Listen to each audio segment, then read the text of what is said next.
En Provincia ART, nuestra meta es protegerlas de todos. Ingresá en provinciaart.com.ar o llamanos al 0800-333-1278. Provincia ART, con el respaldo de Grupo Provincia.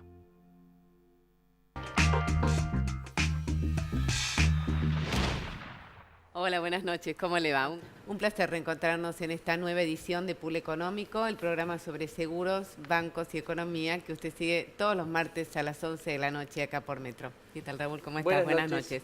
Bueno, hoy hemos convocado 2 economistas para plantear un poco la situación y hacer un análisis económico de dónde estamos y hacia dónde vamos. Tema no fácil.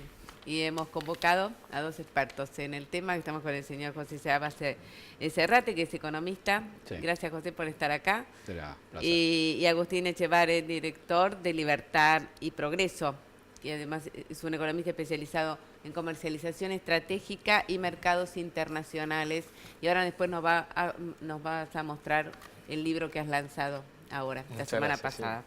Sí. Bueno, para alargar el tema, la inflación claramente es el problema para la Argentina. Una vez más, estábamos hablando en el programa pasado que seguimos hablando de inflación hace 15 años y entonces venimos hablando del infraseguro y el impacto que tenía en las pólizas, concretamente. El contexto a veces nos olvidamos que tuvimos 3 años de deflación. ¿Qué? Que tuvimos 3 años de deflación, de caída de los precios minoristas, 3 años consecutivos.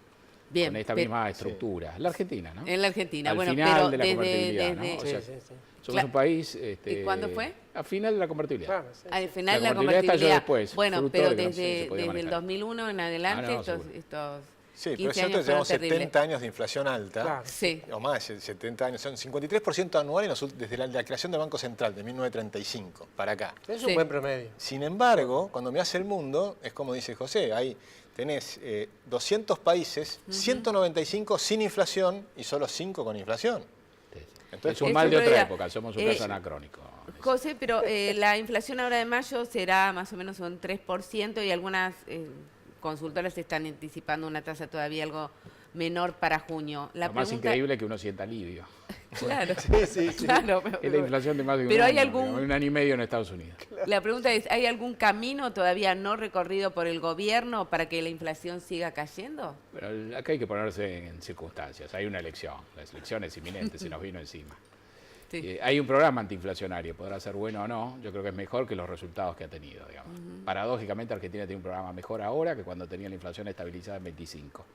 Está ajustando lo fiscal, está con un manejo monetario más prudente y está corrigiendo por el fondo, digamos, a partir del acuerdo con el fondo. A partir del acuerdo con el fondo, yo te diría a partir del primer acuerdo con el fondo, incluso a partir de la decisión que estaba en el acuerdo no emitir para el Tesoro. Ahora, claramente las expectativas se han desbordado y aún teniendo esa mejora marginal en los fundamentos, tenemos una inflación que es el doble que traemos de arrastre. Y la elección está encima, o sea, el gobierno tiene 2 programas, uno con el fondo que le permite sobrevivir, es el respirador que tiene, y hay otro más importante que ganar la elección. Claro. Y ganar la elección tiene tiempos urgentes. Así que lo que estamos mirando cuando miramos el mes a mes es si decae la lectura mensual de inflación, que es distinto quizás que lo que es el proceso subyacente de inflación, si decae a tiempo como para darle aire a este gobierno y permitirle llegar o a las PASO o a la primera vuelta o al balotaje, mejor sin esa presión, sin que le sople una alta inflación en la nuca al gobierno.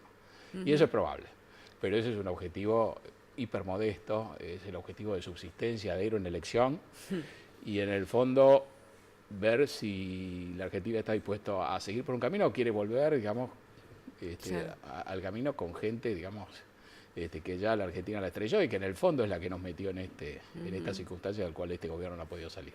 José y Agustín, ¿cómo impactó en los mercados, sobre todo a José, que es un seguidor, la fórmula de Cristina como vicepresidenta, candidata a vicepresidenta? Fernández. Fernández. Impactó favorablemente porque el otro era muy malo. Y porque la fórmula sutilmente trata de descristinizar. Exacto. Fíjate que el kirchnerismo desaparece. Ahora tenemos Fernández en vez de Kirchner, no queda ningún Kirchner. Delía no aparece. Hay una reivindicación de un Néstor mítico, por lo menos no hay una reivindicación del último tramo del gobierno de Cristina, nada de revolución, de militancia, etcétera, y hay algo supuestamente moderado, aunque el discurso tiene un hiato ahí cuando se refiere a Alberto con tanto énfasis a que los jueces tienen que revisar la sentencia. Sí. Pero eso yo creo que trae dos fuentes de alivio. Una, la noción de que ese cambio no se hubiera hecho si Cristina ganaba igual. Bien.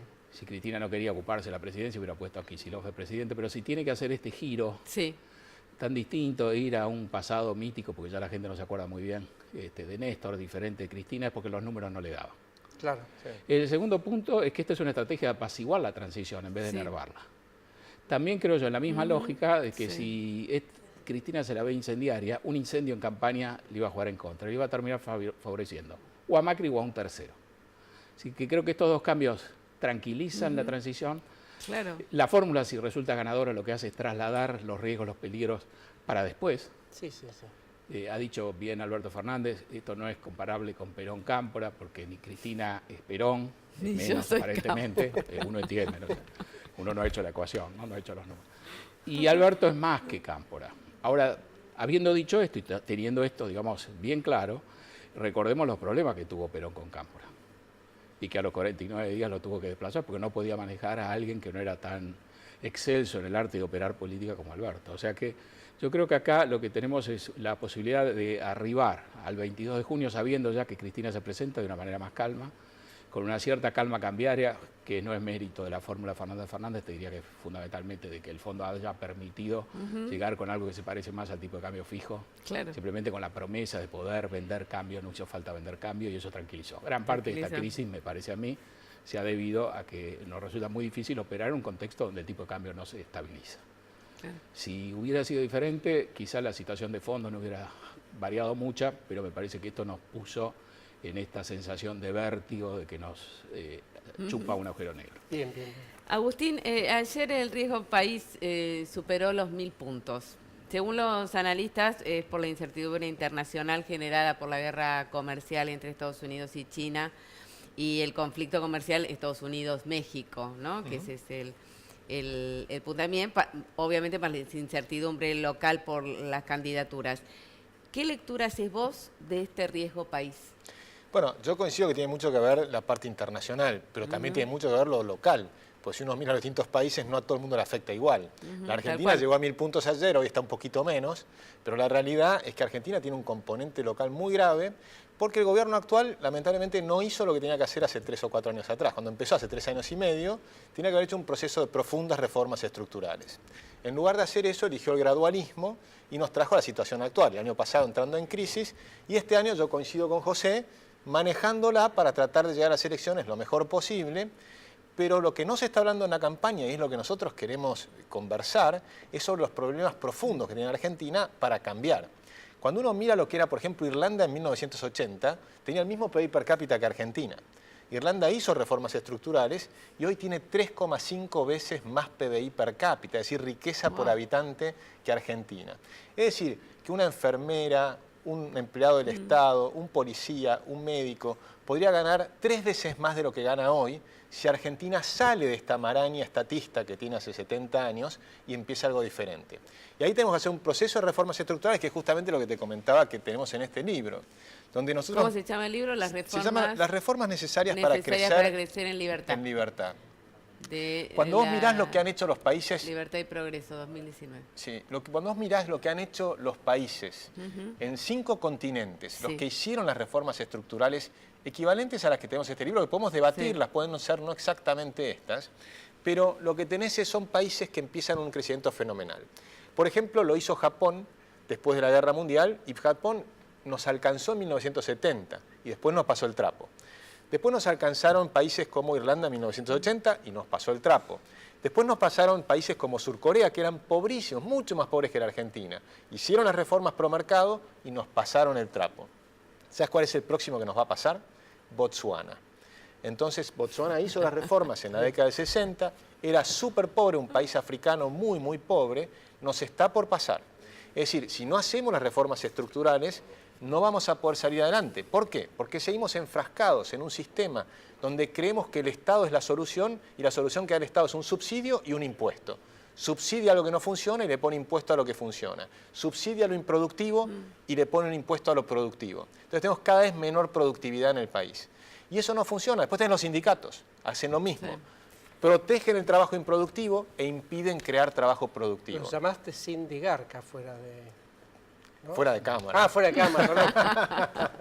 Bueno, ahora nos vamos a un corte y seguimos charlando a la vuelta. Agustín, ya volvemos, no se vaya.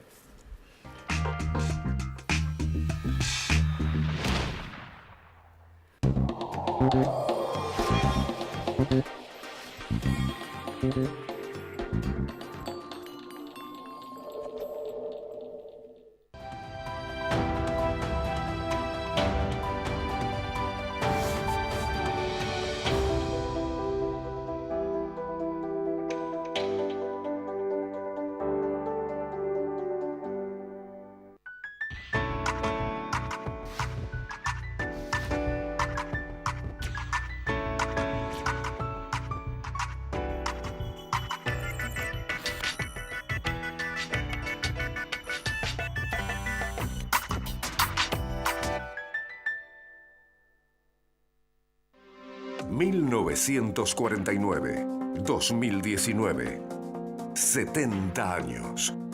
Instituto del Seguro de Entre Ríos. Con solvencia y proyección. Te preparaste toda la vida para tener lo que tenés. Necesitas una compañía que esté preparada para protegerlo. Somos Mercantil Andina, una compañía con más de 90 años y 46 sucursales en todo el país para estar a tu lado cada vez que nos necesites. Mercantil Andina Seguros, incondicional.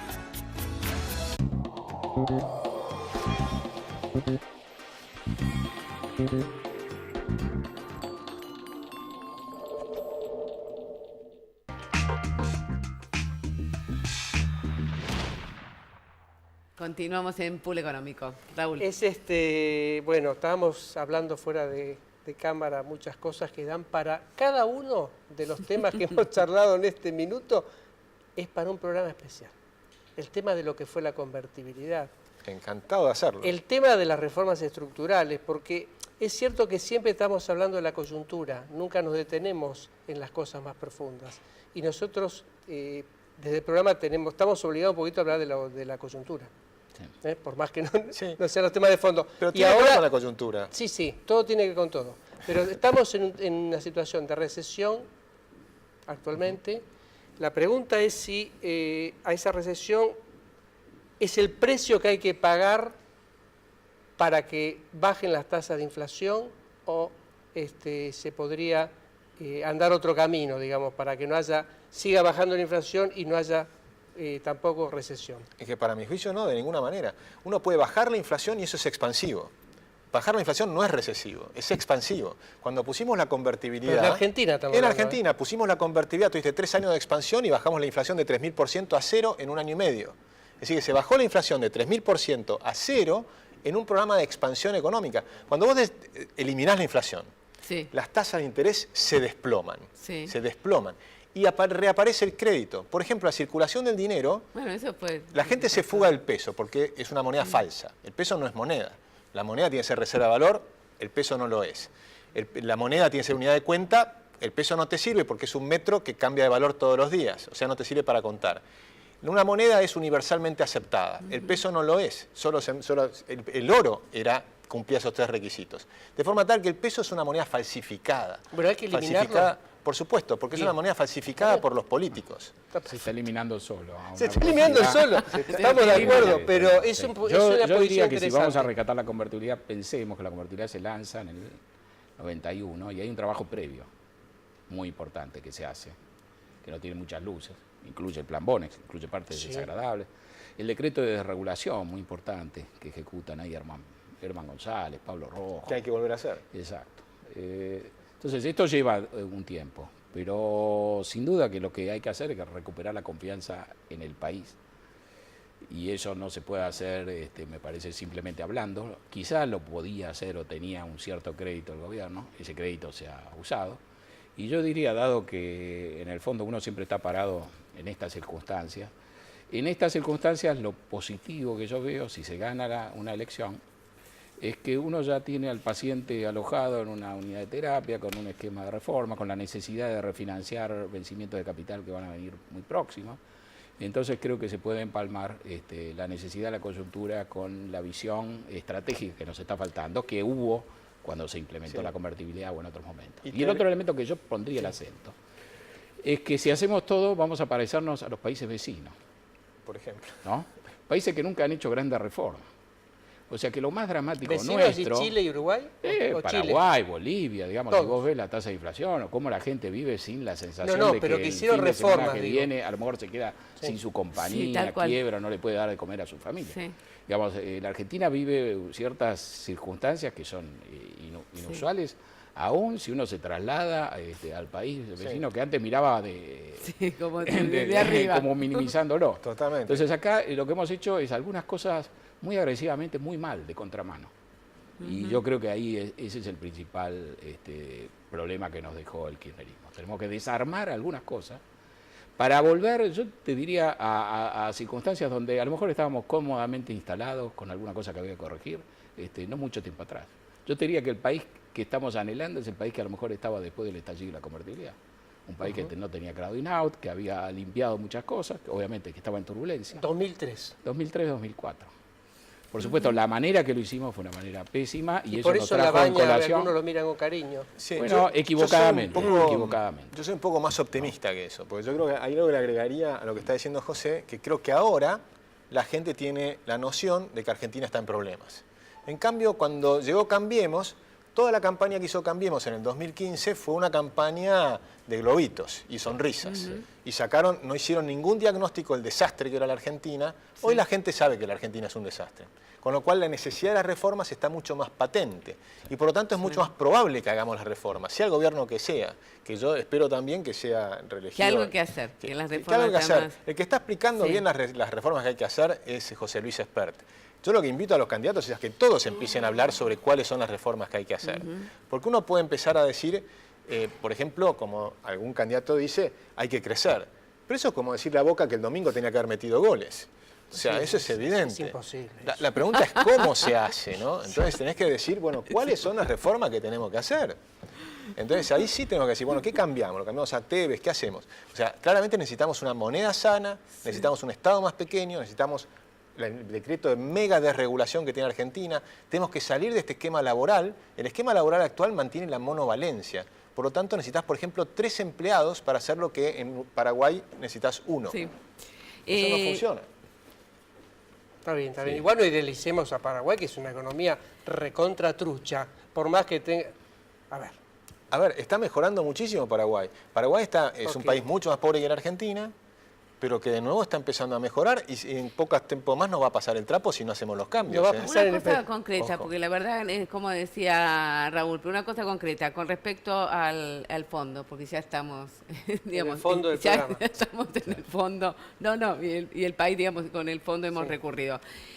Todos menos Duhovne, la realidad es que dice que hay que renegociar la deuda con el Fondo Monetario Internacional, porque los vencimientos de 2022 por 18.000 millones de dólares y 2023 por 23.000 millones son impagables. ¿Ustedes qué opinan? Eso es natural. Nosotros tenemos un esquema stand-by que típicamente Siempre estamos mirando no la se puede... coyuntura, hablar de 2022, 2023. No, Por ahí no existe. No, pero Ok. digamos que es normal renegociar con el Fondo Monetario Sí. porque pasás de lo que llaman un crédito stand-by a uno de facilidades extendidas. O sea que eso es muy Sí. probable que ocurra. Y contra eso vas a tener que presentar un programa de reformas estructurales y demás. Si no se hace, Argentina no va a poder pagar la deuda y va a seguir al default. Y vas a tener que hacer las reformas de todas maneras. Solo que las vas a hacer en una situación mucho más complicada. Sí. Porque si la Argentina llega al default, ahí tenés un salto de la pobreza descomunal como fue la vez pasada. Es decir, tenés un problema mucho más grave social. O sea, hay que tratar de evitar eso. Porque no es gratuito. Tener un default en un país, como fue la Argentina, que durante 5 años no pagamos la deuda Sí. y después le ofrecimos 75% de quita, Y nos enojamos. Entonces, y la nos enojamos y le echamos la renegociación. culpa a los que nos prestaron la plata. Pero le aplicamos a uno y a otro le pagamos en full. Y entonces la Lo fuimos poniendo en renegociación línea. es así. Y a los más modestos los pasamos a degüello y a los más hábiles que compraron después le pagamos fortunas y están todavía anotados para nuevos juicios. Ya sé, me hizo, no tenemos tiempo, pero la última sería que si Duhovne viene y les dice, a ver, tírame una soga, ¿qué me recomendás? No, él ya está bien ¿Qué atado. Esto, Bueno, él le recomienda el libro, vos... digamos, es evidente, acá hay un resultado electoral con lo cual Duhovne va a seguir o no en función de eso, si no cambiaremos mucho. Me da la sensación de que si el gobierno continúa, el gobierno es el único jugador que tiene incentivos para no buscar el atajo fácil, que ya sabemos que no funciona, de decir esto así no se puede pagar y hacer una reestructuración de la deuda, que a mi juicio no va a cambiar mucho la cosa. Va a implicar ahorrarse un puntito y medio de intereses, pero en el fondo, como decía Agustín, finalmente vas a tener que esto enderezarlo tarde o temprano. Y yo creo que el problema no es Duhovne. Bien. El problema más bien me parece que está más arriba, es Macri. Si vos le preguntás si estuviera Macri después de las elecciones, ¿qué tiene que hacer? Tiene que recuperar la confianza. Y creo que el problema grave que tuvo la Argentina fue con la ala política del gobierno, es decir, Marcos Peña. Tiene que cambiar el jefe de gabinete y la mitad del gabinete. Claro, mentira, Y claro, ahí título que darían para hacer otro programa. Hacemos por eso otro programa. sí, hacemos otro programa. Eso es lo bueno de la Argentina, nunca ¿No es se cierto que sí? Nos Chava divertimos. Cerrate, Agustín Echevarri, muchísimas gracias por estar en Polo Económico. Muchas gracias a Nos vamos ustedes. a un corte y ya volvemos, no se vaya.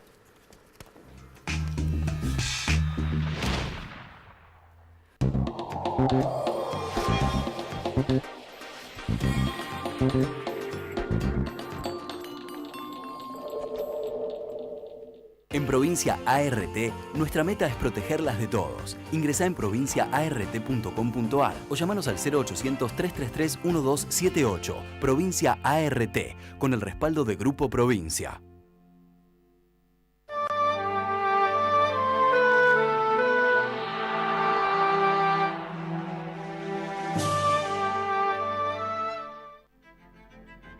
¿De dónde sos? ¿Alguna vez te pusiste a pensar por qué hacemos esta pregunta? Nosotros somos de acá, como vos. Ser de acá es haber crecido juntos, compartiendo las mismas cosas, aprendiendo los mismos valores. Se trata de saber de esfuerzos, de trabajo duro, de saber que nadie te regala nada, pero que la tierra todo lo da. Que en tus historias, en tus victorias, también están las nuestras. Acá, creímos que hacer trayectoria era posible y hace 60 años construimos la nuestra. Llegó el momento de que crees la tuya. Nativa Seguros. Impulsamos tus valores. Tenés que dejarlo todo. Todo. Hasta lo último. Hasta que no te quede nada. ¿Y todo por qué? Por un choque. Por un choque. ¿Vos me entendés, Juan Martín? Ahora tengo que pagar una fortuna. Me quiero matar. Bueno, yo te dije que llames a mi productor. Ah, te digo que voy de parte tuya. Pásame tu WhatsApp. Así de paso yo te digo cómo salió todo. Dale, chao. Es un crack este tipo, Pim, pum, pam, ja. Se la devuelve toda, Este soy yo, un productor de seguros de La Equitativa. Y me gusta levantarme 6:30 en punto. El agua, ni muy fría ni muy caliente. Mi desayuno, lo mismo de leche que de café. Y las cosas bien equilibradas. Porque en La Equitativa Seguros somos así. Nos esforzamos para ofrecerte el balance perfecto. Más de 120 años de trayectoria y la ventaja de contar con un productor equitativo siempre a mano. Para resolver lo que necesitas. Como yo. La Equitativa, nosotros, nuestros productores y vos. Así nació mi confianza en la Nueva Seguros, que desde 1933 está presente en las familias argentinas. Mi abuelo aseguró su primer auto en La Nueva. Mi padre, su comercio también asegurado en La Nueva. Yo también confío en La Nueva para la protección de mis bienes y mi familia. La Nueva, honestidad para asegurar, solvencia para responder.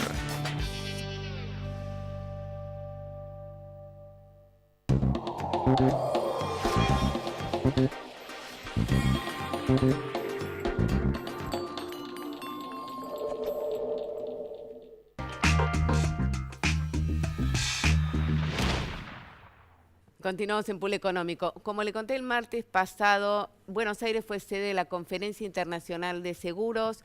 Fue organizada por todas las asociaciones que integran el mercado asegurador argentino.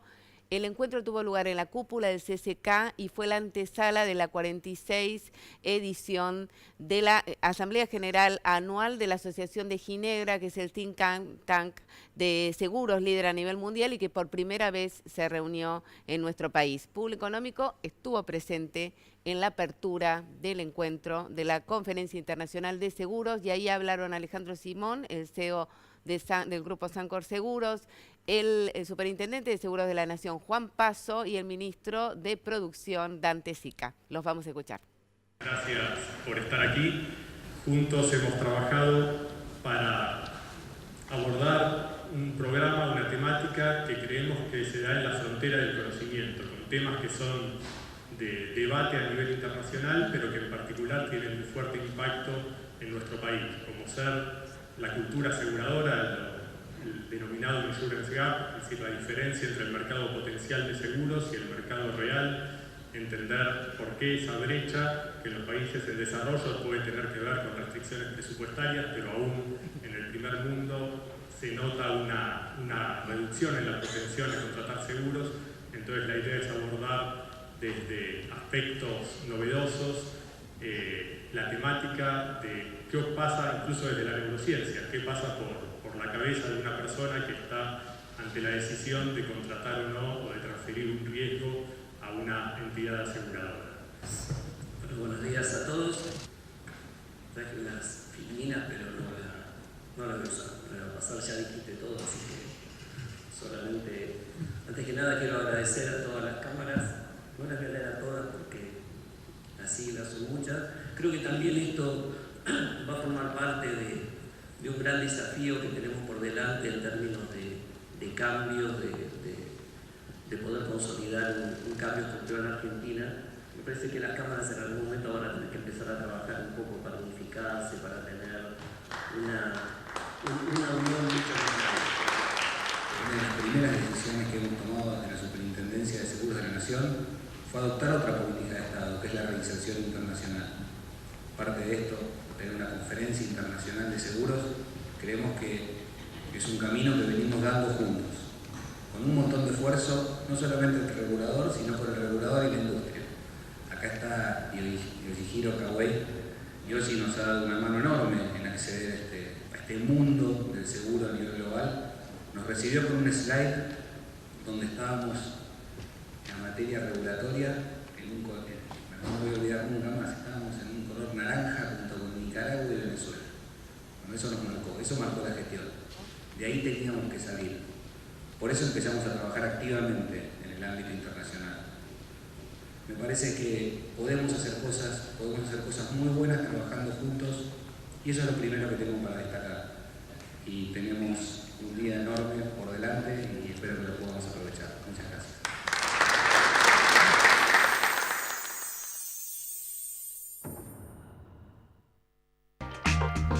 Bueno, muy bien, lo espero el próximo martes a las 11 de la noche acá por Metro. Chau.